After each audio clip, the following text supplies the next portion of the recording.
Lors de ce laboratoire de simulation de transmission des ITSS, 2 personnes sont infectées déjà parmi les 36 par un virus et 2 autres par une bactérie. Donc, à l'intérieur de tous les béchers ici, il y en a 2 qui vont être une bactérie, puis 2 qui sont, dans le fond, un virus. Tu devras faire une simulation d'échange de fluide corporel avec une personne dans la classe pour prendre conscience de la vitesse à laquelle les ITSS peuvent se propager. Et tu devras faire ton chasseur de virus bactéries pour trouver les 4 coupables de départ qui ont fait une contamination de la classe. Au total, tu vas avoir à faire 3 échanges. À chaque échange, on va arrêter et puis on va indiquer dans le tableau de collecte de données, okay, avec qui tu as fait ton échange avant de procéder au second échange. Donc, pour cela, on va débuter. Okay. Très simplement, on y va de façon aléatoire. La première rangée va faire l'échange avec la... C'est très simple. Tout ce qu'on a à faire, c'est qu'on transmet tout le fluide corporel dans un bécher. Donc, on passe de 20 ml de départ à 40 ml. Et ensuite, on fait tout simplement moitié-moitié et on l'a terminé.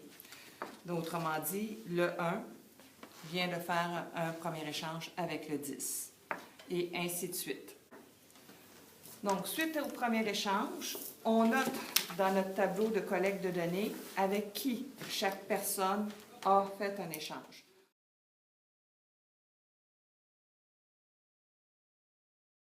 Okay. Donc, on est dû maintenant avec le deuxième échange. On n'a pas pris le même partenaire exactement comme ce qui est indiqué dans le protocole. Donc là, à ce moment-là, on va venir faire ici. Après avoir terminé notre deuxième échange, nous retournons à notre tableau de collecte de données et nous notons avec qui les échanges de fluide corporel ont été réalisés.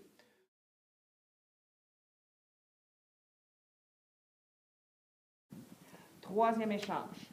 Donc, on choisit une personne différente et on va venir faire nos échanges. Troisième échange et ensuite, on va aller avec le révélateur pour savoir, dans le fond, qui a été contaminé lorsque, dans le fond, on a fait les échanges de fluides corporels sans protection, donc les béchers n'avaient pas de condom.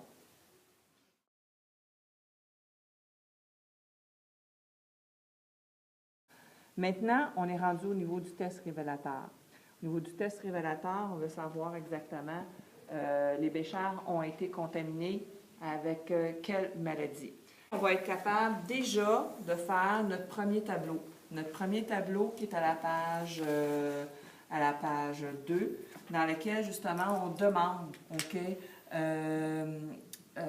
ceux qui ont des maladies, puis ceux qui ont aucune maladie, on va les placer avec ceux qui n'ont aucune maladie. Ceux qui ont juste la chlamydia, donc la bactérie, donc on va les placer ici. Ceux qui ont eu juste le sida, donc le virus, on va le placer ici. Puis ceux qui ont eu les 2 maladies, chlamydia et sida, on va les placer ici. On va faire le révélateur. On va indiquer soit un plus ou un moins, dépendamment s'il y a la maladie A, qu'on a dit que ça devrait retourner au rose. Et ça veut dire que la personne a la chlamydia. Et si la personne a la maladie B, la couleur va retourner au noir. Et là, à ce moment-là, la personne va avoir soit que c'est le porteur ou il a été contaminé au VIH, ça veut dire au sida. Le premier bécher, on s'en vient ici au premier bécher. Et là, on regarde s'il a été contaminé. Donc, négatif au A. Donc, on indique ici négatif. Et là, on regarde après ça pour la maladie B. Donc, on a notre révélateur pour la maladie B. Négatif au B. Donc, le premier, il est négatif, négatif. Donc, il n'y a aucune maladie. Oh, c'est pas vrai. OK, ça vire au noir. Si ça vire au noir, ça veut dire qu'il est positif au sida. Donc, positif au sida, mais négatif à la chlamydia. Donc, mon bécher numéro 1 s'en vient ici.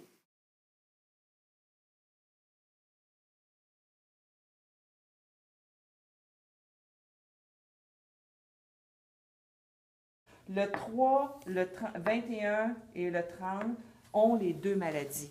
Donc, vous avait dit qu'on n'avait pas, mais qu'on n'avait pas 2 personnes qui avaient 2 maladies, mais on a 3 sur 36.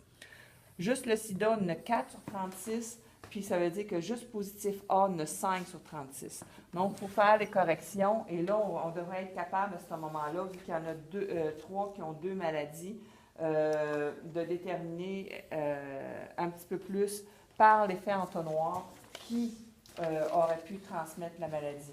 Donc, le 30, pour ajouter comme quoi qu'il était positif des deux côtés. Le 3, il était positif des deux côtés parce qu'on ne l'a vraiment pas bien vu. Là, il y a des petits grains noirs qui sont apparus par après. Et puis, le 21 était positif des deux côtés. Donc, le 3, 21 et le 30 étaient positif pour les deux maladies. Donc, dans le fond, ça me donne 1, 2, 3, 4, 5, 6, 7 possibilités de porteurs de la maladie B. 3, 4, 5, 6, 7, 8 possibilités de porteurs de la maladie A. Puis on essaye de déterminer, dans le fond, les 2 porteurs initiales juste du A, les 2 porteurs initiales juste du sida. Avec soit ces 2-là ou ces 2-là, nos coupables sont dans ceux-là.